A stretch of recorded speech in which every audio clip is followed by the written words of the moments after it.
A partir de agora, a aula está sendo gravada, né? Bom dia a todos.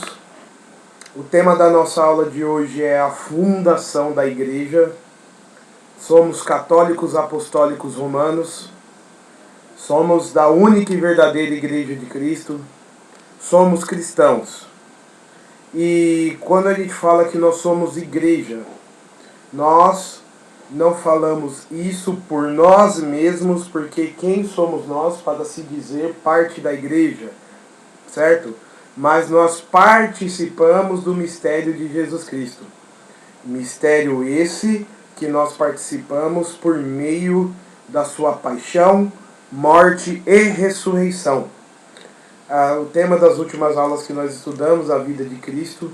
Isso teve 5 aulas que nós falamos sobre a vida de Cristo, que nós aprendemos sobre os mistérios de Cristo, e agora nós iremos falar da igreja de Cristo. E quando a gente fala sobre a fundação da igreja, eu quero que, por favor, vocês vá até o WhatsApp e tenha o texto na frente de vocês. Texto do WhatsApp, que vocês possam estar com eles diante de vocês. Arnaldo, você tem o texto? Faz sim ou não?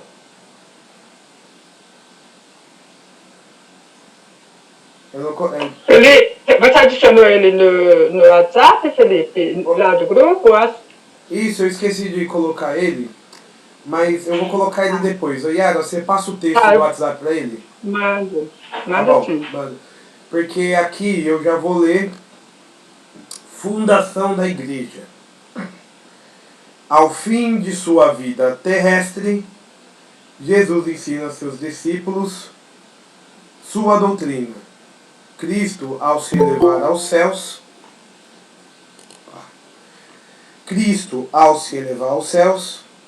deixa na terra a sua igreja, continuará sendo a sua presença durante a história até que ele volte. Então, onde que nós estávamos na última aula? Na ressurreição de Jesus. Jesus, ele ressuscita. E Jesus ressuscitado, ele está com seus discípulos e com algumas poucas testemunhas que viram Cristo ressuscitado. E na última aula a gente explicou que Cristo não apareceu para o mundo todo ressuscitado, pois as pessoas não teriam de ter fé em Jesus Cristo, porque se ele já se mostra glorioso e ressuscitado, as pessoas por medo iriam se converter. E Jesus não quer que ninguém se converta pelo medo. Jesus quer que nós escolhamos seguir o seu caminho. E Jesus aparece para os seus discípulos e diz para eles pregarem o evangelho a todas as nações, a todos os lugares do mundo. E quando ele diz isso, pedindo para batizar todos os povos, Jesus Cristo sobe de corpo e alma aos céus. E quando Jesus sobe aos céus, ele deixa a sua igreja para continuar o trabalho, para continuar a obra de salvação, agora com a igreja. Jesus Cristo sobe ao céu e ele deixa a sua igreja aqui na terra. E esta igreja é a igreja que ele fundou sobre os apóstolos. E desses apóstolos, o chefe deles é São Pedro. Pedro, ele sempre teve a primazia entre os outros discípulos. Pedro, ele era o chefe dos discípulos. Pedro era o líder dos discípulos. Pedro acompanhava Jesus de perto. Inclusive, quando a gente viu no mistério da transfiguração de Jesus no Monte Tabor, Jesus chamou Pedro, Tiago e João. Mas quando Jesus se transfigurava, quem tomou a palavra para dizer para Jesus, para construir tendas no Monte Tabor, foi Pedro. Sempre que os discípulos tinham algo para dizer, quem falava em nome dos discípulos era Pedro. Sempre que os discípulos precisavam tomar uma decisão, essa decisão era tomada por Pedro. Pedro era líder dos discípulos. Pedro, ele era o que falava com Cristo com os discípulos, né? Pedro é o chefe dos apóstolos. E quem está dizendo isso não sou eu, Felipe. Eu sempre falo, né, quando eu estou ministrando nas aulas de Crisma, que eu não tenho tanta criatividade. Se eu tivesse toda a criatividade do mundo, eu não conseguiria escrever o que a Bíblia escreve, né? Porque nós temos aqui as palavras de nosso Senhor Jesus Cristo segundo o Evangelho de Mateus. Eu irei ler, e quem quiser anotar ou pegar para ler comigo, nós estamos com a Sagrada Escritura. E antes de a gente ler o Evangelho de Mateus 13:19, quero aqui também acolher a Sônia, que acabou de chegar aqui na nossa live, né? Para quem não conhece, Sônia, ela é minha assistente de catequese aqui no Turma Online e catequista da turma presencial que nós temos na Igreja Nossa Senhora da Boa Morte, sexta-feira à noite. E nós temos a Sônia aqui. Por que eu estou fazendo a apresentação da Sônia? Porque nós temos o Arnaldo e a Yara, que estão participando pela primeira vez ao vivo conosco e já viram todas as aulas e já mandaram o resumo de todas as aulas, né? Estão em dia. Mãe, você quer se apresentar para eles? É minha mãe, a Sônia, né? Se eu sou assim é porque ela me criou assim, tá, gente? Peço desculpa, né? Mãe, abre o microfone, tá fechado. Tá fechado o microfone. Chamo o Arthur para ajudar, né? Sempre. Agora sim. Sim. É que eu estava ruim de liberar o microfone, ele me ajudou. Então, bom dia para vocês. Sejam todos bem-vindos. Prazer em conhecer Arnaldo e Yara. Sejam bem-vindos. Esse aí é o filhinho, né? Seja bem-vindo. Isso mesmo, obrigada. Então, vai se passar rápido esse tempo, muito rápido, e logo, logo já estaremos cara a cara com o bispo no altar para receber o nosso Santo Crisma. Então, vamos aproveitar bem esses ensinamentos que o Felipe proporciona, porque é maravilhoso. Daqui a pouco. Amém? A mãe, fica com texto fácil aí, tá? Para você dar aquela auxiliada. E vamos lá. Mateus 16:13. Chegando Jesus ao território de Cesareia de Filipe, perguntou aos discípulos: Quem dizem os homens ser o filho do homem? Disseram: Uns afirmam que é João Batista, outros que é Elias, outros ainda que é Jeremias ou um dos profetas. Então lhes perguntou: E vós, quem dizeis que eu sou? Simão Pedro, respondendo, disse: Tu és o Cristo, Filho do Deus vivo. Jesus respondeu-lhe: Bem-aventurado és tu, Simão, filho de Jonas, porque não foi a carne ou sangue que te revelaram isso, e sim meu Pai que estás nos céus. Também eu te digo que tu és Pedro, e sobre esta pedra edificarei a minha igreja, e as portas do Hades nunca prevalecerão contra ela. Eu te darei as chaves do reino dos céus. Tudo que ligares na terra será ligado nos céus, e o que desligares na terra será desligado nos céus. Palavra da salvação. Glória a vós, Senhor. Gente, essa primeira passagem que nós lemos, ela vai dizer que Cristo escolhe Pedro para ser o chefe da sua igreja e ponto. E isso é muito claro. E isso é tão claro que desde os primeiros cristãos, principalmente o pessoal da patrística, os primeiros escritores cristãos da igreja, que uns viram a Jesus, outros conviveram com Cristo, outros conheceram os apóstolos, e assim a tradição apostólica, como a gente estudou, eles afirmam que A correta interpretação dessa passagem bíblica é de fato de que Pedro, ele é o primeiro chefe da igreja. E como Pedro ele teve o seu martírio na cidade de Roma, a sede da igreja é em Roma, né? E é por isso que o sucessor de Pedro é o bispo de Roma. E é por isso que nós temos como chefe da igreja o bispo de Roma, que nós conhecemos como o Papa, né? Todos os papas em Roma são sucessores do ministério de São Pedro, que a igreja chama de ministério petrino. E Pedro, ele é o chefe da igreja visível. Da igreja invisível, o chefe é nosso Senhor Jesus Cristo, que pelo seu sangue fundou essa igreja. O Papa, a gente vai ter uma aula para falar mais sobre o Papa, mas os spoilers, né? O Papa, ele é o vigário de Cristo. Ou seja, ele é o representante visível da autoridade de Cristo no mundo.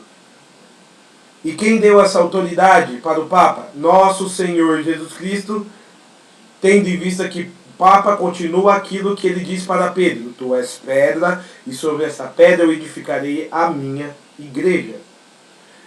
Então, quem fundou a Igreja Católica foi Cristo e ponto final. Quem fundou a Igreja dos Islâmicos? Maomé. Quem inventou a Igreja Universal? Ibn Macedo. Quem inventou as religiões, o kardecismo? Allan Kardec, Espiritismo. Quem inventou o confucionismo? Confúcio. Quem inventou o budismo? O primeiro Buda. Quem inventou... Todas as religiões têm a fundação de um homem. Um homem. Mas só a nossa religião, ela foi fundada por um Deus. Só a nossa religião foi fundada pelo próprio Deus.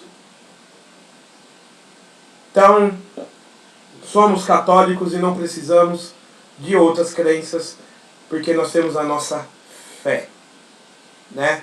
E a nossa fé é fundada e bem fundamentada nas Sagradas Escrituras e também no Catecismo da Igreja Católica, que nós iremos ler e que vai nos dar uma catequese sobre isso que nós acabamos de ler na Bíblia. Então, não sei se você está vendo aí, mãe, Mateus 16, 13 e 19? Logo no comecinho. Sim. Embaixo, pode ler, a profissão de fé de São Pedro, vamos lá.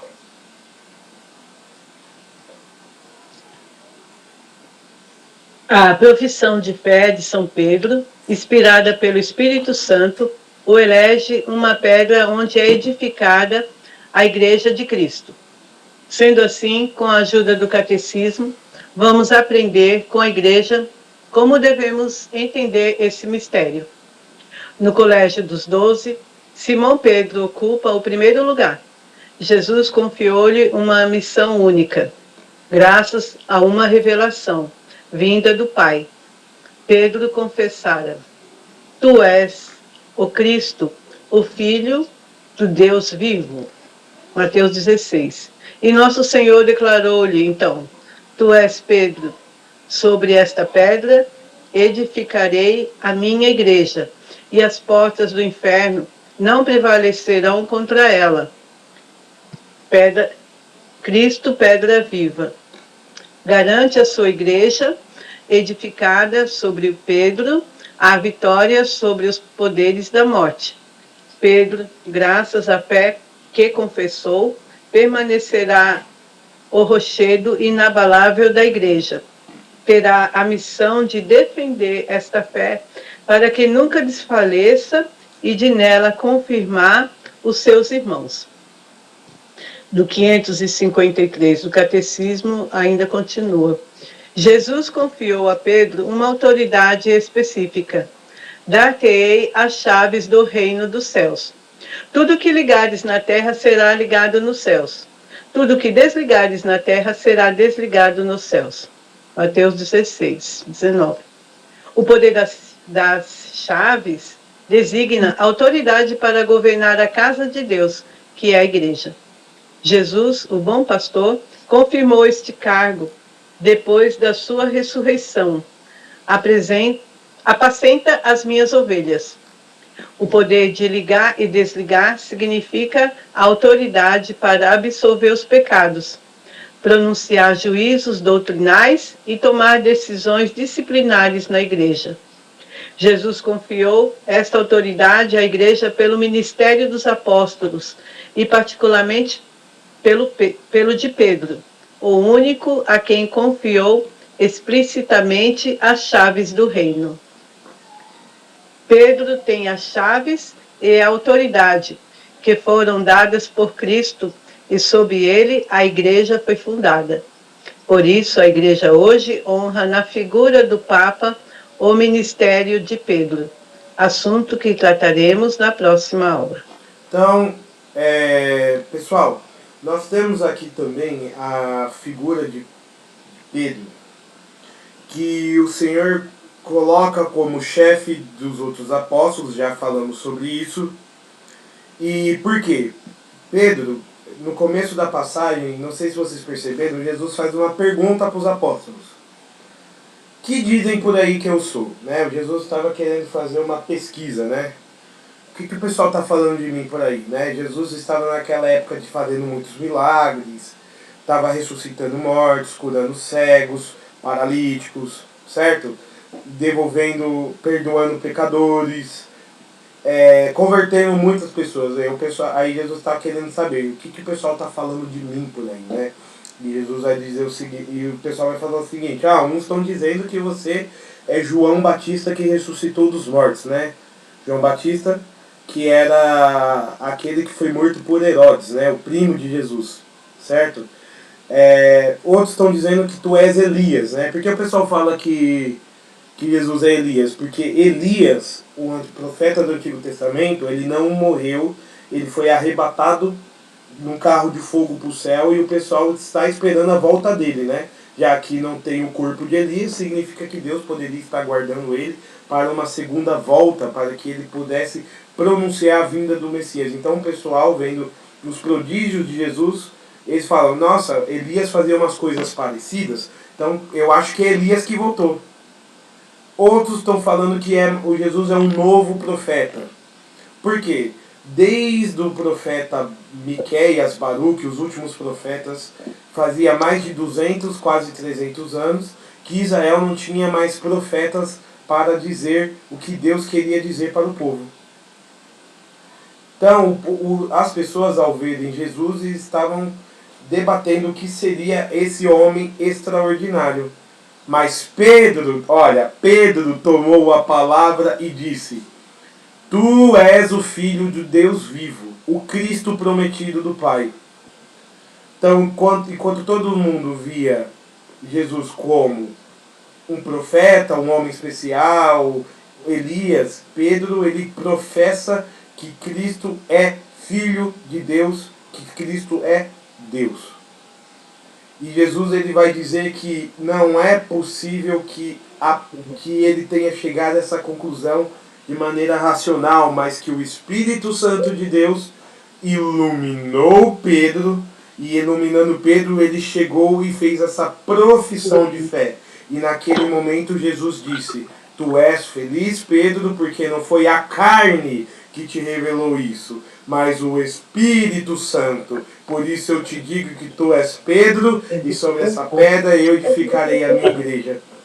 Então Pedro não foi escolhido porque ele era o líder, ou porque ele era o mais velho, ou porque não tinha outra pessoa melhor, porque Pedro foi agraciado pelo Espírito Santo e escolhido, predestinado por Cristo para que ele fosse o chefe da igreja.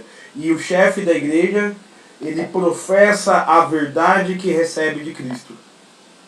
Por isso que Pedro, ele foi o único que teve essa revelação. E os apóstolos ao momento que Cristo confirma Pedro, dizendo: Pedro, tu és pedra, e sobre essa pedra edificarei minha igreja, os outros apóstolos e discípulos o seguem, porque reconhecem que a autoridade que Pedro tem foi dada por Cristo. E Cristo é Deus. Então, o Papa, o sucessor de Pedro, ele não é uma pessoa qualquer, ele é o continuador do ministério de São Pedro, que foi fundado por Cristo. É muito sério isso, espero que vocês tenham guardado essa informação. Então, qual é o papel do Papa, né? O papel de Pedro: guardar a fé. Guardar a fé. E na história da igreja, eu sou historiador, sou professor de história. Na história da igreja a gente vê que existem muitos, mas muitos escândalos dentro da igreja. Mas a gente vai aprender hoje que a igreja é santa. A igreja é a esposa virginal imaculada de Cristo. Só que os membros da igreja são pessoas humanas, e quando existe pecado dentro da igreja, o pecado não é da igreja, o pecado é dos membros da igreja. Certo? O pecado é das pessoas que estão na igreja. Os pecados dos filhos da igreja. A igreja, o pessoal fala, a igreja é santa e pecadora. Besteira. A igreja é santa, pecadora é nós. Pecador sou eu. A igreja não. A igreja é a esposa de Cristo. Tem um mistério que nós vamos estudar hoje sobre isso. Porém, pessoal, mesmo com vários papas na história da igreja que não eram fiéis, muitos deles não tinham moral, muitos deles tinham uma vida errada, eles nunca disseram e proferiram uma heresia. Certo? Nunca eles falaram: agora eu declaro que tem divórcio. Nunca um papa da igreja disse isso.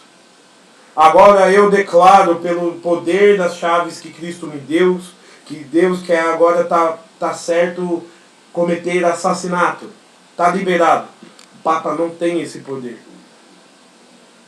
Qual é o poder do Papa? Guardar aquilo que ele recebeu dos apóstolos. E ele guarda. E um dogma da igreja diz que o Papa, ele é infalível quando ele fala doutrina de fé e de moral. O Papa, ele pode errar uma conta de matemática. 2 mais 2 igual a 5. Errou! O Papa, ele pode não saber jogar futebol. O Papa pode não saber várias coisas. Ele pode errar em tudo. E até na vida dele. Ele pode ir parar no inferno pelos seus pecados, por exemplo. Mas o Papa, quando ele vai se pronunciar oficialmente, ou com os bispos, ou ex-cátedra, quando ele vai falar de forma oficial, o Papa não erra. O Papa não erra. E nisso é um ministério que nós temos da figura do Papa. Porque o Papa, ele é assistido pelo Espírito Santo de Deus quando ele exerce o seu ministério. Só que o Papa também, ele é uma pessoa. Então ele pode ter erros pessoais. Mas enquanto ele está à frente da igreja e falando em nome da igreja, ele não vai errar, porque ele vai estar guardando aquilo que recebeu dos apóstolos. Vamos lá. Então, essa é a autoridade que o Senhor deu ao Papa, a Pedro. Te darei as chaves do reino do céu. Aquilo que ligares na terra será ligado no céu, e aquilo que desligares na terra será desligado no céu. O que significa isso? Bom, Jesus, ele está dando o poder para o Papa e, portanto, para os bispos também. Portanto, os bispos que ordenam padres também, para padres também. Que, por exemplo, nós somos pecadores, mas o sacerdote, ele pode administrar o perdão dos nossos pecados através da confissão. Então, pelas chaves que Jesus deu para a igreja, pelo Papa, pode cancelar o nosso pecado aqui na terra, e também no céu esse pecado é cancelado. Mas também pode ser que tenha uma excomunhão. O que é uma excomunhão? Por causa de teve pessoas na história da igreja que estavam falando heresias, falando coisas contra a igreja coloca ela para fora, excomunga. Por que coloca para fora? Por quê? Porque ela dentro está fazendo mal para as pessoas. Então ela tem que pedir perdão e sempre vai estar as portas abertas para ela voltar, mas ela tem que ter a fé da igreja. Então, quando um bispo excomunga uma pessoa, aquela pessoa não pode participar dos sacramentos, porque ela está fazendo mal, ela está indo para um caminho que não é católico. E quando o bispo ele tem as chaves, ele pode fazer isso. Vocês estão compreendendo? O poder que a igreja tem é de proclamar dogmas. Por exemplo, a gente hoje crê que a Virgem Maria foi assunta aos céus. E isso não era um dogma, era uma coisa que os apóstolos e os cristãos sempre acreditavam, só que era uma coisa que estava sendo debatido se era ou não. E quando o Papa ele diz o seguinte, ó, a Virgem Maria foi assunta aos céus, e ele diz isso de forma oficial, sem ser uma opinião, sem ser uma... tipo assim, se o Papa estiver lá conversando num jantar, eu acho que a Virgem Maria foi assunta aos céus. Ele não está proclamando o dogma, ele está conversando. Agora, se ele pega o cajado dele, se ele pronuncia isso de forma oficial, junto com a igreja, e acabou a discussão. A Virgem Maria foi assunta ao céu, acabou. Certo? Ele não está inventando algo, ele está confirmando algo que vem desde os apóstolos, só que a igreja não tinha batido o martelo. E quando ele bate o martelo, acabou. Acabou. Esse é o poder das chaves. Eu te darei as chaves do reino dos céus. E esse poder demonstra que a autoridade do Papa é a autoridade de Cristo. Como o Papa ele não consegue governar a igreja toda sozinho, ele precisa ter os bispos. E os bispos, os bispos vão governar regiões. E como os bispos não conseguem estar em todas as regiões, eles precisam ordenar os padres para que estejam em cada paróquia, em nome do bispo, e o bispo em nome do Papa.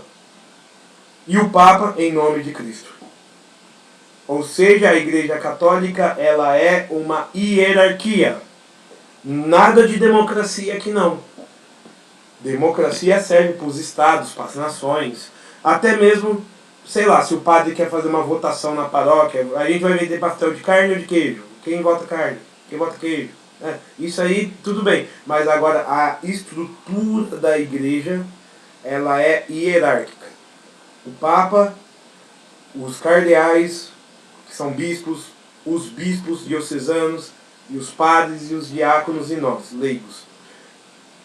A igreja hoje ela está escutando bastante a nós que somos leigos, certo? Só que quando a igreja vai falar de doutrina, e os bispos que vão falar, nós leigos temos que escutar, certo? Nosso papel é escutar e obedecer. O que a igreja diz, eu não gosto de obedecer. Sabe quem não gostava de obedecer? Satanás. Sabe quem não gostava de obedecer? Judas. Sabe quem não gostava de obedecer? Os demônios. Escolha, você quer se parecer com quem? Com os anjos de Deus, com os santos, com a Virgem Maria? Ou você quer ser semelhante a Satanás e seus demônios?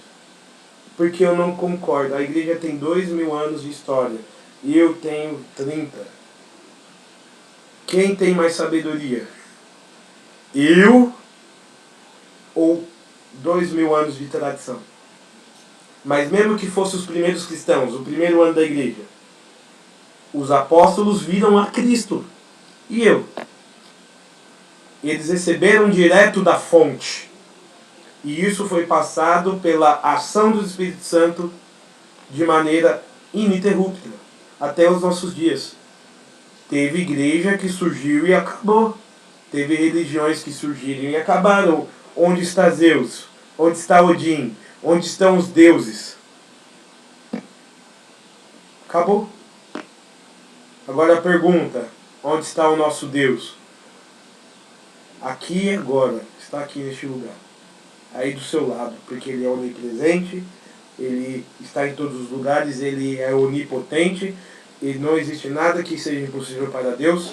E Ele é soberano e poderoso. Não existe nada que é impossível para o nosso Deus. E por que eu estou dizendo isso? Porque muitas igrejas acabaram, mas a nossa igreja vai apanhar muito. Vai ser perseguida. Mas vai dizer aqui também que as portas do inferno não prevalecerão sobre a igreja. As portas do inferno nunca prevalecerão sobre a igreja de Cristo. Porque não são os homens que a governam, mas é o Espírito Santo de Deus que a governa através dos homens. Um historiador protestante, ou seja, que não é católico, ele foi estudar a história dos papas para descer a lenha na igreja, né? Foi estudar a história do papa. Aí ele chegou no Vaticano, era o Papa Pio XII, eu esqueci o nome do historiador, tem lá no livro do Felipe Aquino. E ele falou: Papa, eu escrevi um livro sobre a história dos papas, eu quero me converter ao catolicismo. Ele era protestante. Aí o Papa: nossa, posso saber o porquê? É porque não tem como. Eu vi tanta santidade e tanta podridão ao mesmo tempo, que você tem papas santos e papas podres. Existiam papas podres. Que eu cheguei a uma conclusão: essa igreja aqui, ela é guiada pelo Espírito Santo, porque se fosse guiada apenas pelos homens, ela já tinha acabado. Entenderam?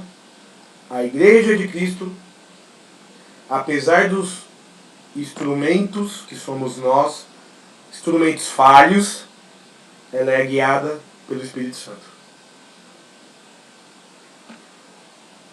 Isso é um mistério da nossa fé. Por quê? Porque nós somos membros de Cristo. A igreja, ela é feita de nós, ela não é feita só de pedras, cimento, vigas. A igreja é feita de pessoas, e essas pessoas somos nós. Nós somos a igreja de Cristo. Somos liderados pelo Papa, só que o Papa lidera a igreja de Cristo, que somos nós. Para entender isso, eu vou abrir a minha Bíblia em Colossenses.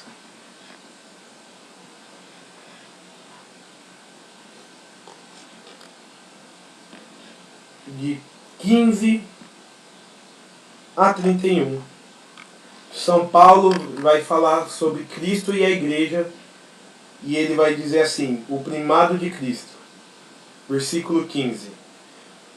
Ele vai falar de Cristo. Ele é a imagem do Deus invisível, o primogênito de toda criatura, porque nele foram criadas todas as coisas, no céu e na terra, as invisíveis e invisíveis, tronos, soberanos, principados, autoridades, tudo foi criado por ele e para ele. Ou seja, Cristo, ele é a imagem de Deus invisível. Cristo, ele é a imagem visível de Deus para nós. E tudo que Deus criou no mundo, todas as coisas visíveis e invisíveis, os anjos, quando fala aqui principados, soberanias, tronos, são classificações de anjos. E também todo mundo criado, o universo, as estrelas, Deus criou para seu Filho Jesus. É para Ele que é o fim de todas as coisas.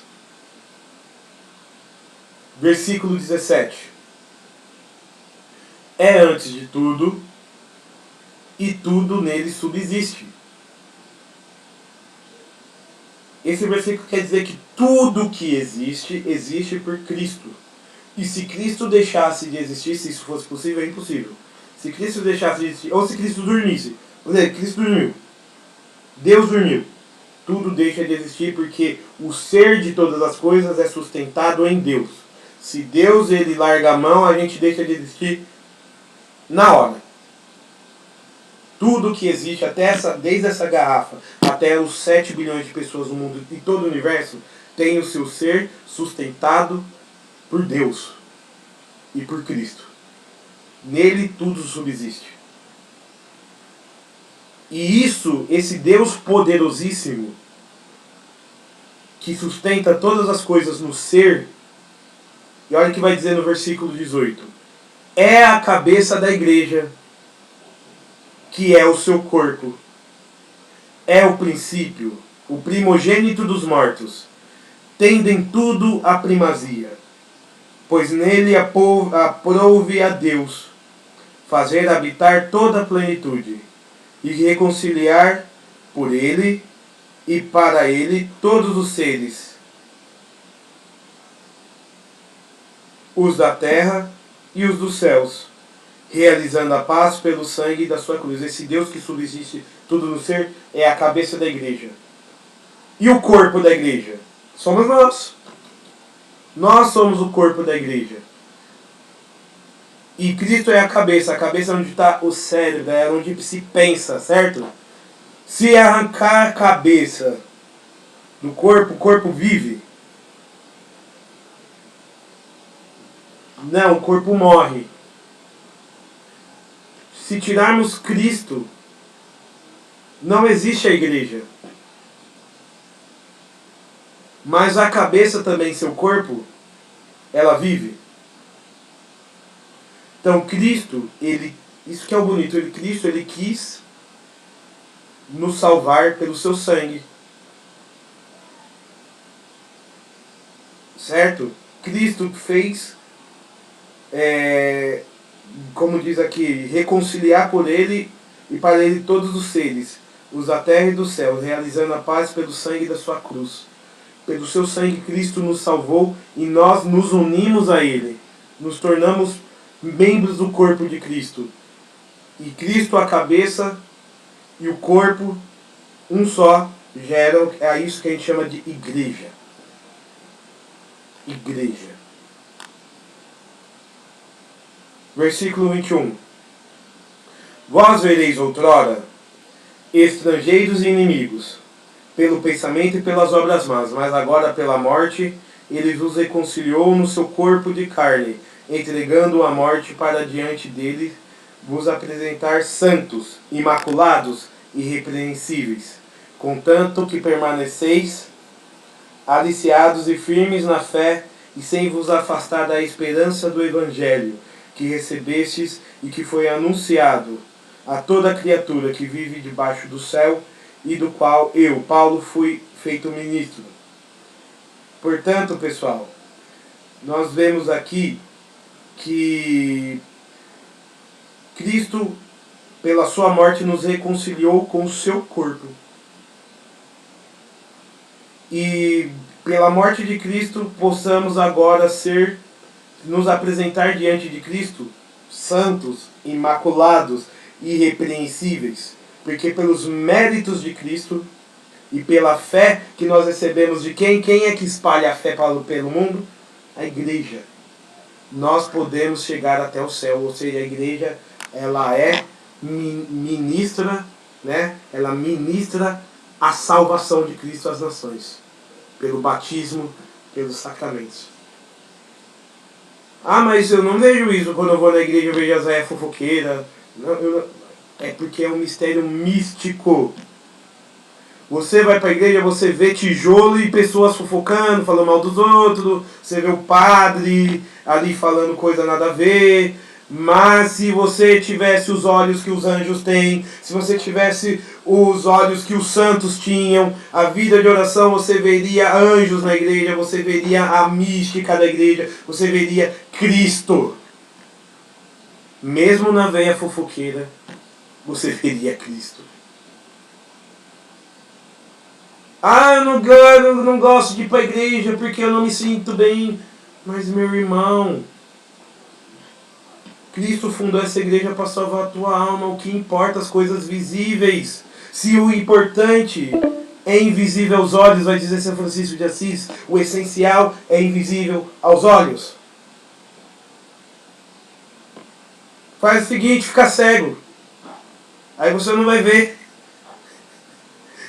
O que importa é a tua fé, meu irmão. Não as pessoas. Porque as pessoas são pecadoras. Mas a igreja é santa. Que felicidade é ser católico. Que felicidade. Porque o católico de verdade, aprendam, gente, o católico de verdade, ele está olhando para a igreja de forma mística. E ele suporta as perseguições, as fofocas. porque ele sabe que ele está ali não por causa dele nem dos outros, está ali por Cristo. Ai, o padre foi pego na pedofilia, que escândalo. Ah, o bispo roubou dinheiro. São pecadores, são humanos. Não foram fiéis. Mas quando você tem um bispo fiel, um padre fiel, você vê Cristo nele.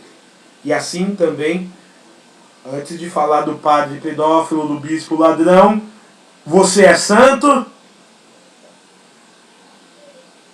para poder julgar? Você já é santo? Cristo vai dizer, tira a trave do teu olho antes de querer tirar a trave do olho do irmão. E uma pessoa santa não acusa. Mesmo que a pessoa esteja tão ruim, ela vai tentar converter.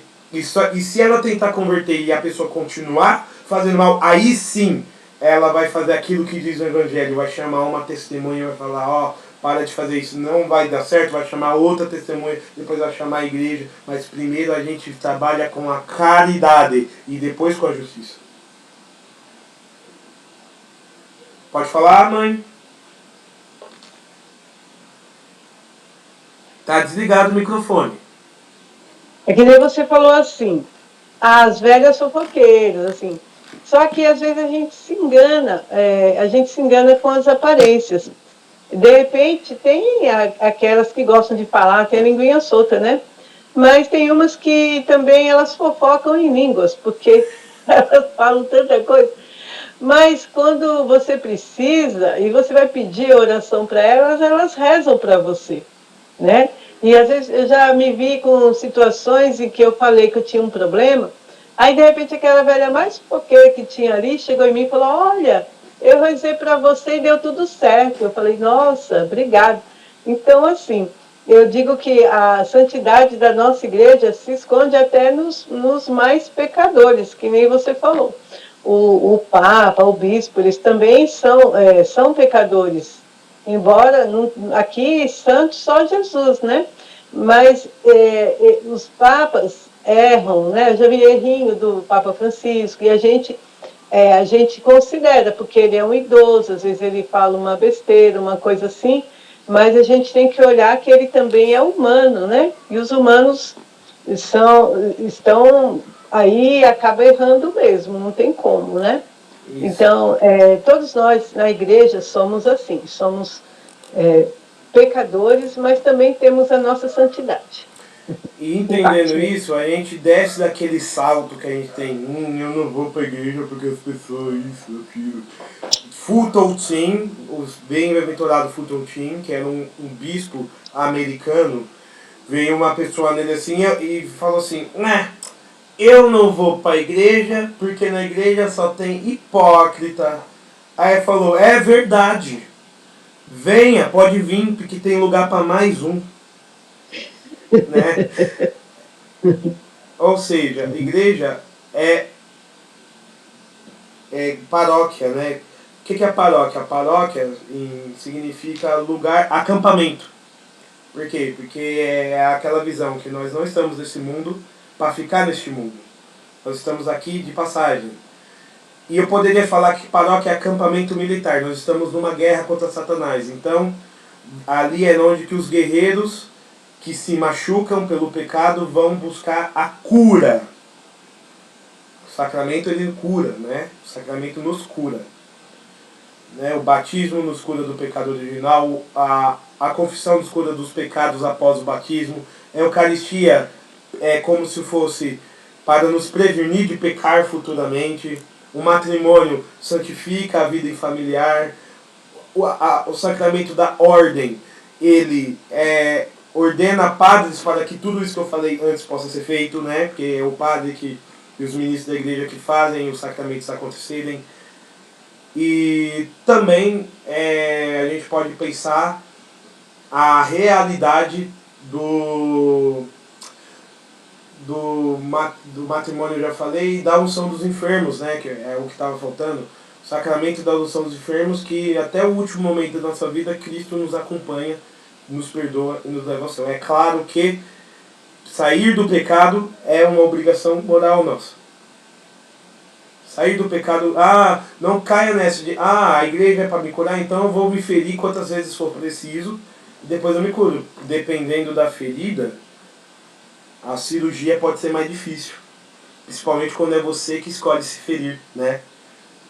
Pecado não é uma coisa que a gente fala, eu peco, depois eu me confesso. Não, eu sempre vou evitar, mas vai ter momentos de fraqueza que a gente vai cair e a gente tem que ser humilde e pedir perdão, né? E a igreja está ali. Olha que magnífico a igreja. O pior padre do mundo, vamos dizer que você tem um padre ladrão, fofoqueiro, pedófilo, teologia da libertação, tudo que é de ruim. Se ele falar, eu te absolvo dos teus pecados, ele te absolve dos teus pecados, porque não é ele, é Cristo. Ele pode absolver os pecados da humanidade inteira e ele parar no inferno, porque o padre não pode se autoconfessar. O padre não pode falar, eu me absolvo dos meus pecados, não. Um padre também tem que procurar outro padre para se confessar. Mas mesmo o pior pai do mundo, se ele disser as palavras de Cristo, eu te absolvo dos teus pecados, absolveu dos teus pecados, já era. É in persona Cristo. É o padre que está perdoando seus pecados? Não, é Cristo que, pelo ministério do sacerdócio, perdoa os pecados. Mãe, vamos usar esses 8 últimos minutos para ler o comentário aqui embaixo e depois a gente troca de sala. Tá embaixo aqui da igreja, a esposa de Cristo, leitura de Colossenses 1-12. Ai, peraí. A igreja esposa de Cristo. A igreja não é apenas uma realidade jurídica, mas mística. A igreja assume o mistério de ser esposa de Cristo. Sobre esse aspecto, assim diz o Catecismo da Igreja. A comparação da igreja com o corpo lança uma luz particular sobre a ligação íntima existente entre a igreja e Cristo.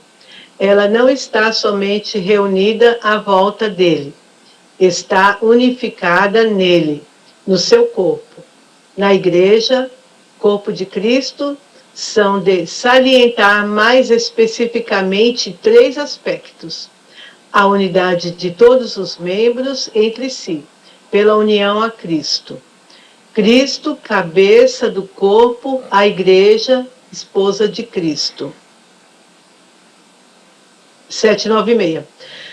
A unidade de Cristo e da igreja, cabeça e membros do corpo, implica também a distinção entre ambos, numa relação pessoal. Este aspecto é, muitas vezes, expresso pela imagem do esposo e da esposa. O tema de Cristo, esposo da igreja, foi preparado pelos profetas e anunciado por João Batista. O próprio Senhor se designou como o esposo. E o apóstolo apresenta a igreja e cada fiel membro do seu corpo como uma esposa desposada com Cristo, Senhor, para formar com ele um só espírito. E ela é a esposa imaculada do Cordeiro Imaculado que Cristo amou, pela qual se entregou para santificar, que associou a si por uma aliança eterna, e a qual não cessa de prestar cuidados como ao seu próprio corpo. Eis o Cristo total, cabeça e corpo, um só, formado de muitos, quer seja a cabeça que fale, quer seja os membros. É Cristo que fala desempenhando o papel de cabeça, ex persona capitis, ou então desempenhando o papel do corpo, ex persona corporis, conforme ao que está escrito: serão os dois uma só carne. É esse um grande mistério, digo, em relação a Cristo e à Igreja. E o próprio Senhor diz no Evangelho: já não são dois, mas uma só carne. Mateus 19, 6. Como vedes, temos, de algum modo, 2 pessoas diferentes. No entanto, tornam-se uma só na união esponsal. Disse, esposo enquanto cabeça e esposa enquanto corpo. A igreja é a esposa de Cristo. Ele amou-a e entregou-se por ela, purificou-a pelo seu sim, pelo seu sangue, fez dela a mãe fecunda de todos os filhos de Deus. A igreja é o corpo que somos nós, e a cabeça que é Cristo. Não existe igreja sem Cristo. Assim, assim como um corpo não é vivo sem a cabeça. Por ser a esposa de Cristo, a igreja será no fim dos tempos elevada, e acontecerá a consumação desse matrimônio, onde nós e Cristo seremos unidos no céu por toda a eternidade. E olha que analogia. Quando nós falamos que nós somos, a gente vê a analogia da cabeça e do corpo, que Cristo é a cabeça e a igreja que somos nós somos o corpo. Agora nós temos a outra analogia, a analogia de que Cristo é o esposo e a igreja é a esposa, né? E essa analogia é muito rica porque se nós pensarmos que Cristo voltará na sua segunda vinda para levar a sua igreja aos céus, vamos imaginar que neste momento nós somos noivos, né? E que nós estamos querendo casar com Cristo, nós igreja, né? E quando chegarmos no céu, haverá então um matrimônio entre nós, a igreja e Cristo, e seremos um com Cristo. Então não haverá mais pecado, não haverá mais blasfêmia, não haverá mais dor. No céu seremos um só com Cristo e nós seremos participantes de maneira perfeita do mistério de Cristo. Porém, aqui neste mundo, nós enquanto esposa de Cristo, nós enquanto buscamos a Cristo, Cristo também busca a nós. Ou seja, no relacionamento temos aqueles que, como a gente pode dizer, um relacionamento os dois buscam, né, um ao outro. E eu busco a Cristo, porque Cristo me buscou. Quem primeiro buscou a mim foi Cristo, Ele que me resgatou, Ele que morreu na cruz por mim. E agora eu busco a Ele. E como que eu chego até Cristo? Sendo participante da igreja. E no céu teremos então o matrimônio espiritual. Ou seja, nossa alma será consumada com Cristo no céu. Né? E eu não sei nem explicar o que é isso, porque isso é que são coisas do céu, né? Isso são coisas do céu. Vamos continuar comentando isso na próxima sala, tá, gente? Vamos mudar de sala, tá? Eu vou criar aqui um novo link. Até mais.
Vamos lá.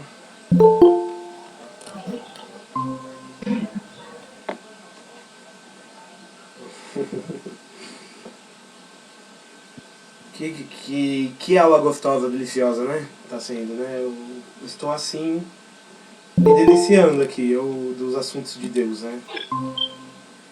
Eu estou me deliciando com os assuntos de Deus. Eu amo muito falar sobre as coisas de Deus. O pessoal tá voltando. Bom, pessoal, Então, assim como um casamento, o esposo ou a esposa se torna uma só carne, nós, quando somos membros da igreja, nos tornamos um com Cristo. Né? Sereis uma só carne. Nós somos um com Cristo. Portanto, quem entendeu esse mistério foi o apóstolo Paulo, que numa vida tão entregue a Cristo e à igreja, o apóstolo Paulo disse: não sou eu que vivo, é Cristo que vive em mim. Não sou mais eu que vivo, mas é Cristo que vive em mim. Ou seja, quem olhava para Paulo via Cristo. Ou seja, aos poucos a nossa identidade ela vai sendo cristificada. Olha que palavra bonita. Nós vamos se cristificando. Conforme nós vamos aproveitando os privilégios que a igreja nos dá. Quais são os privilégios que a igreja nos dá? É dinheiro? É carro? Os privilégios que a igreja nos dá são os 7 sacramentos. Comunga bem para você ver o que vai acontecer com você. Se você faça esse desafio. Quando vocês forem fazer a comunhão, quem pode, né? Quem está se preparando, comunga com santidade para você ver o que acontece com a sua vida. Evita o pecado mortal e comunga bem para você ver o que acontece.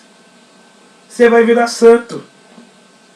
Você não vai querer mais andar com as pessoas que você andava antes. E aquelas pessoas que eram as suas más companhias, elas vão perguntar o que está acontecendo com o Felipe. O que está acontecendo com a Sônia? Ela parou de ver novela. O que está acontecendo com a Sônia? Que ela parou de ficar no bar até meia-noite. Ela era do pagode, agora ela está querendo ir para a igreja. Nossa, a primeira reação vai ser as pessoas te criticar, as pessoas vão começar a te perseguir, né? Só que você vai dizer assim para elas: então, é que eu estou num relacionamento sério. Ué, mas você é casada? Você tem? Não, é que eu estou num relacionamento sério agora. Sou noivo. Ué, mas você é casado? Você não, mas você está noivo de quem? É, então, é que eu conheci um homem. Aí o pessoal vai falar pros homens: eita, pensei que você jogava pro outro time, né? Você calma.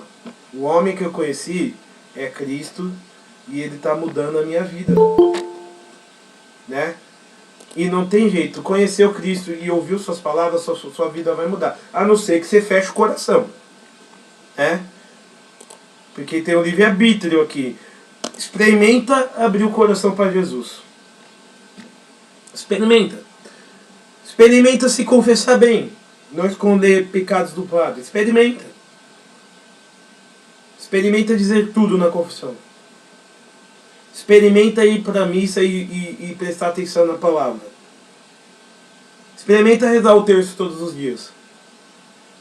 Experimenta ler a Sagrada Escritura todos os dias. Não tem como a sua vida vai mudar.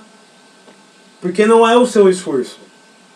Quer ter, então você está com preguiça. Ah, tudo isso. Não. É Cristo que vai fazer. E quanto mais você vai buscando a vida de santidade, mais você vai se tornando igual a Cristo. Mais vai acontecendo um matrimônio entre sua alma e a de Cristo. E alguns santos da Igreja Católica chegaram a esse estado de matrimônio espiritual ainda vivos na Terra. O que a gente chama de santos de sétima morada. Padre Pio, Santa Teresa d'Ávila, a Virgem Maria nem se fala, né? Nem se fala, né? Vou até deixar a Virgem Maria aqui para os outros santos, não, porque é desproporcional. A Virgem Maria não, ela era a esposa do Espírito Santo literalmente, né? Mas vamos lá, Padre Pio, São João Bosco, eram pessoas que na sua vida eles chegaram ao ponto de não conseguir mais cometer um pecado, porque eles estavam tão unidos a Cristo que eles não precisavam nem mais rezar. Porque o que é rezar? O que é oração? A gente vai ter uma aula sobre isso. É buscar se unir a Cristo.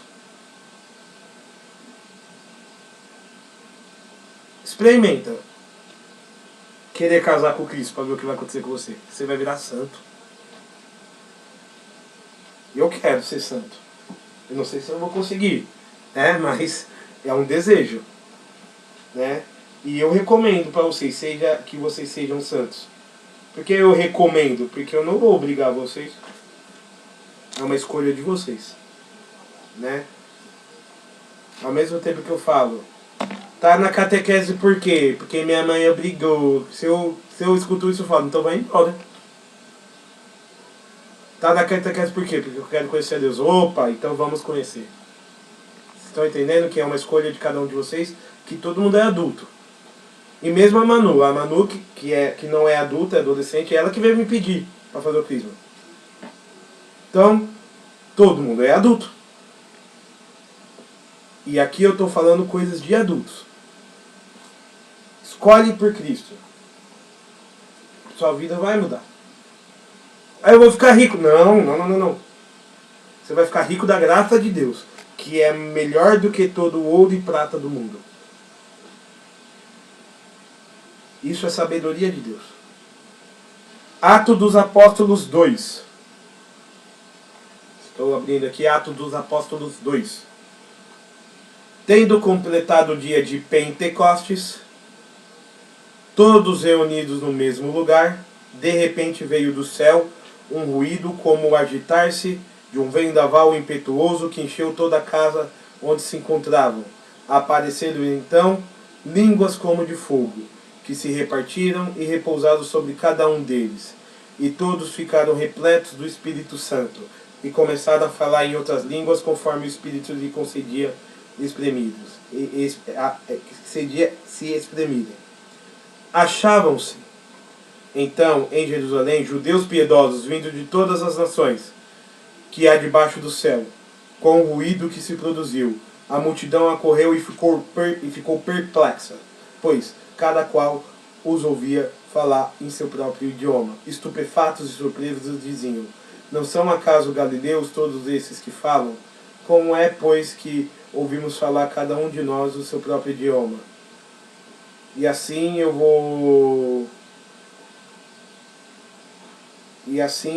nós vamos refletir sobre o Espírito Santo que guia a igreja. A gente viu Cristo escolhendo Pedro para ser o seu chefe da igreja. A gente viu o que é o mistério místico da igreja.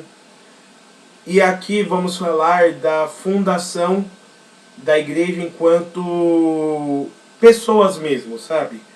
Jesus Cristo subiu ao céu, os discípulos ficaram com medo dos judeus, porque os judeus estavam, atrás deles.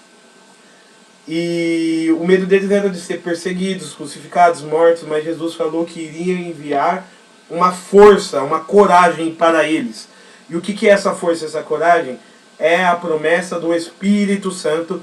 E a Igreja Católica, de fato, vai começar a sua ação, a sua evangelização na sala de Pentecostes.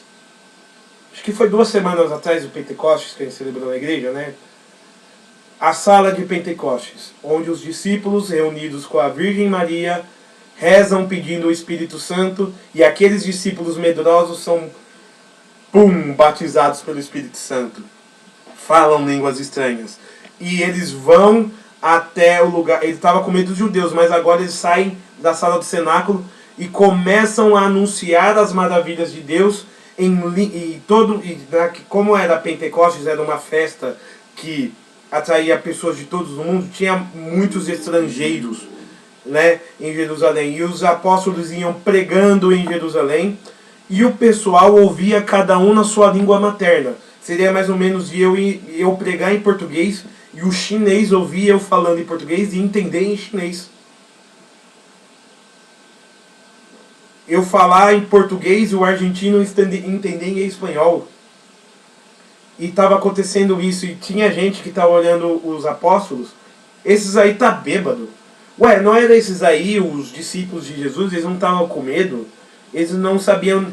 Tinha apóstolos que não sabiam nem ler e nem escrever. E depois do Pentecostes eles vão escrever livros da Bíblia. Pedro não sabia ler, não. mas ele vai escrever 2 ou 3 livros da Bíblia. Os discípulos eram homens simples e humildes e viraram doutores de uma ciência e de uma sabedoria porque eles estudaram, eles foram para Harvard, eles foram para a faculdade? Não, eles receberam o batismo do Espírito Santo. Muita coisa da nossa vida não anda para frente porque nós não abrimos o coração para o Espírito Santo. Santo Agostinho, ele era um filósofo, um dos melhores oradores, mas ele não entendia muitas coisas. No dia que ele foi batizado e no dia que ele escolheu a Cristo e ele abriu o coração para o Espírito Santo, ele começou a entender tudo aquilo que ele não entendia. O Espírito Santo, ele é o Espírito da verdade. Então a minha mãe pode ler agora. Mãe, se você quiser acrescentar algo, pode falar, tá? Mas se não, pode ler aqui. Tá. Pentecostes, Peraí, Atos 2. peraí, que eu tô achando. Vai falando aí que Não eu tá tô saindo achando. sua Peraí. voz, mãe. Peraí que eu tô procurando. Tá com o Peraí. microfone aberto, mas não tá saindo a voz. Não sei o que aconteceu. Entre e sai da sala. Enquanto isso eu vou lendo aqui, tá? Tá. Os discípulos reunidos no cenáculo já eram igreja. Entretanto estavam com medo. E sendo assim, estavam esperando o cumprimento da promessa de Jesus, o envio do Espírito Santo. Sendo assim, a presença da Virgem Maria era vital, pois ela é a esposa do Espírito Santo. A igreja nasce na prática em Pentecostes. Por que a Virgem Maria estava em Pentecostes? Porque os discípulos estavam esperando o Espírito Santo e a Virgem Maria, ela era íntima do Espírito Santo. Porque ela engravidou de Cristo pela ação do Espírito Santo. Ou seja, a Virgem Maria, ela é íntima do Espírito Santo. E se é para chamar o Espírito Santo, né? Se tiver a esposa do Espírito Santo lá, aí ele vem mesmo. Então, quem tem Maria como mãe, tem o Espírito Santo junto. Vem o combo completo. Entendeu? Porque o Espírito Santo, ele não deixa a Virgem Maria. A Virgem Maria não deixa o Espírito Santo. Catecismo da Igreja Católica 767. Abre o microfone, mãe. Faz um teste de som. Microfone fechado. Faz um teste de som. Fala oi. Não está saindo Agora é pra ler aonde? Então eu vou lendo aqui. Peraí. Consumada a obra que o Pai confiou ao Filho para cumprir na terra no dia de Pentecostes, foi enviado o Espírito Santo para que santificasse continuamente a igreja. Foi então que a igreja foi publicamente manifestada diante de uma grande multidão e teve o início da difusão do Evangelho entre os gentios, por meio da pregação, porque é a convocação de todos os homens à salvação. A igreja é, por sua própria natureza, missionária, enviada por Cristo a todas as nações para fazer discípulos. Catecismo 1076. No dia de Pentecostes, pela efusão do Espírito Santo, a igreja foi manifestada ao mundo. O dom do Espírito inaugura um tempo novo na dispersação do mistério. O tempo da igreja durante o qual Cristo manifestaria manifesta e torna presente e comunica a obra da salvação pela liturgia da sua igreja, até que ele venha. Durante esse tempo da igreja, Cristo vive e age. Agora, na sua igreja e com ela, de um modo novo, próprio deste tempo novo, age pelos sacramentos. E é isso que a tradição comum do Oriente e do Ocidente chama a economia sacramental. Esta consiste na comunicação ou dispensação dos frutos do ministério pascal de Cristo na celebração da liturgia sacramental da igreja. Então, no Pentecostes, Cristo, o Espírito Santo vem sobre os apóstolos e ali o mundo todo vai começar a ver publicamente a igreja. A igreja existia, só que de maneira guardada, o pessoal estava com medo, e quando eles recebem o Espírito Santo, eles recebem a coragem e todos os dons necessários do Espírito Santo para ir para todas as nações e batizar. O Espírito Santo torna os discípulos, então, missionários. E o missionário, ele vai aonde Cristo não está, para que Cristo ali nasça e esteja. Então, o que eu e a Sônia estamos fazendo aqui? Somos missionários. Estamos levando Cristo até vocês. Se nós não convocamos, se nós não somos dóceis à voz do Espírito Santo e não somos obedientes à igreja, nós iríamos falar aqui doutrinas humanas que não serviriam de nada para vocês. Pois bem, nós estamos aqui falando em nome da igreja, não em nome do Felipe e nem em nome da Sônia. Nós estamos falando em nome de uma igreja, a Igreja Católica. E por isso que essa doutrina é segura, porque nós estamos falando em nome dos homens. E Pedro, quando ele toma a voz e ele diz, né, sobre... Ele começa a pregar e naquele dia de Pentecostes 3.000 pessoas são batizadas e ali a igreja começa com tudo. Os discípulos, eles vão cada um para um canto do mundo. Mateus vai para a Etiópia, Pedro e Paulo vão para Roma,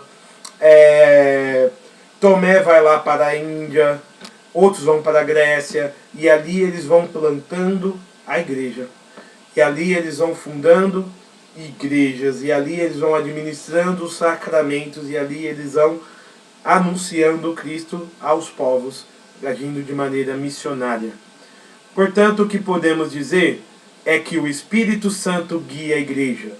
Número 797. O que o nosso Espírito quer dizer à nossa alma é para os nossos membros. O Espírito Santo é o para os membros de Cristo, para o corpo de Cristo, que é a igreja. É ao Espírito de Cristo como a um princípio oculto, que se deve atribuir o fato de todas as partes do corpo estarem unidas, tanto em si como com a cabeça suprema, pois ele está todo na cabeça, todo no corpo, todo em cada um dos seus membros. É o Espírito Santo que faz da igreja o templo de Deus vivo. Segundo Coríntios 6,16. De fato, foi a própria igreja que o dom de Deus foi confiado. Nela foi depositada a comunhão com Cristo. Isto é, Espírito Santo, a raiz da incorruptibilidade, confirmação da nossa fé, e escada para a nossa ascensão para Deus. Porque onde está a igreja, aí também está o Espírito de Deus. E onde está o Espírito de Deus, aí está a igreja e toda a graça. O Espírito Santo é o princípio de toda ação vital, verdadeiramente salvífica, em cada uma das diversas partes do corpo. Ele realiza de múltiplas maneiras a edificação de todo o corpo na caridade pela palavra de Deus, que tem o poder de constituir o edifício mediante o batismo pelo qual forma o corpo de Cristo, pelos sacramentos que fazem crescer e curam nossos membros de Cristo. É pela graça dada aos apóstolos que ocupa o primeiro lugar entre seus dons, pelas virtudes que fazem agir segundo o bem. Enfim, múltiplas graças especiais, chamadas carismas, pelos quais ele torna os fiéis aptos disponíveis para assumir diferentes cargos e ofícios proveitosos para a renovação de cada vez mais ampla edificação da igreja. Então, o Espírito Santo, ele guia a igreja, porque o Espírito Santo de Deus, ele é a alma da igreja. Então você tem a cabeça, que é Cristo, o corpo, que somos nós, e o que faz esse corpo se mover, dá vida a esse corpo, é o Espírito Santo. E o Espírito Santo de Deus, ele vai agir em cada membro do corpo, ou seja, de cada pessoa, de uma forma que precisa ser para que o corpo da igreja cresça. Por exemplo, tem pessoas que vão receber a graça da pregação, um carisma de pregação. Então aquela pessoa vai ser chamada a anunciar, a ensinar. Tem pessoa que é cara de pau, ela pode ir lá no meio das pessoas falar. Tem gente que tem um carisma de entrar numa balada e falar de Jesus no meio de uma balada. E se a pessoa não tiver esse carisma, ela vai acabar caindo na balada e pecando com todo mundo. Então, o Espírito Santo vai nos capacitar para uma missão. Eu não sei qual é a de vocês. Eu sei qual é a minha. Tem pessoas que o Espírito Santo vai dar o dom de cantar maravilhosamente. E que lindo quando as pessoas cantam, tocam, são os músicos do Senhor. Agora, se o Espírito Santo não te deu o dom de cantar, pelo amor de Deus, não tem coisa pior do que gente cantando mal na igreja, pegando o microfone e cantando mal. Gente, mas sabe por que acontece? Porque tem gente que canta e não se coloca à disposição para cantar. Aí, se não tem tu, vai tu mesmo. Quem não tem cão, caça com gato, fazer o quê, né? Ô, Felipe, quando descobrimos o nosso dom, nós podemos fazer bem e bonito para Deus, porque Deus nos deu, a gente tem que devolver. Os nossos dons não podem ser guardados ou escondidos, porque também seremos cobrados pelos dons que não colocamos a serviço. Talento. Porque Deus nos deu, né? Para que possamos. Por exemplo, se eu tenho o dom de ensinar e você também, é nossa obrigação a gente ensinar ou catequizar. Mas se eu tenho o dom de cantar, e melhor do que catequizar, é melhor que eu cante, né? Então, Bem assim está escrito na palavra. por exemplo, e é que bom que todo mundo não é igual. Tem pessoas que Deus vai chamar para o sacerdócio, para uma vida inteira para Deus. Outros Deus vai chamar para o casamento. E é claro que eu não vou rezar como um padre nem como um monge, porque eu não vou ter o tempo que um padre e um monge têm para oração. Mas eu vou poder orar a Deus com a minha vida e família, cuidando da minha esposa e do meu filho. Levando eles para Deus, exercendo o sacerdócio, sim, só que o sacerdócio não ordenado, mas um sacerdócio do meu lar. Tem pessoas que Deus vai colocar o dom da cura. Pessoas que vão rezar e vão curar tanto a alma, né? Mas também tanto o corpo. Quantos milagres a gente já não viu dentro da igreja por pessoas que oraram e as pessoas se curaram pela oração, porque ela tem o dom. Ela abriu o coração, o Espírito Santo deu dons, carismas. E que bom, tem gente que vai limpar a igreja de maneira extraordinária. Ninguém limpa como aquela mulher, meu Deus do céu. Eu fui limpar, ficou ruim. Tem pessoas que na igreja têm o dom de acolher as pessoas. Seja bem-vindo. Não é bom quando você chega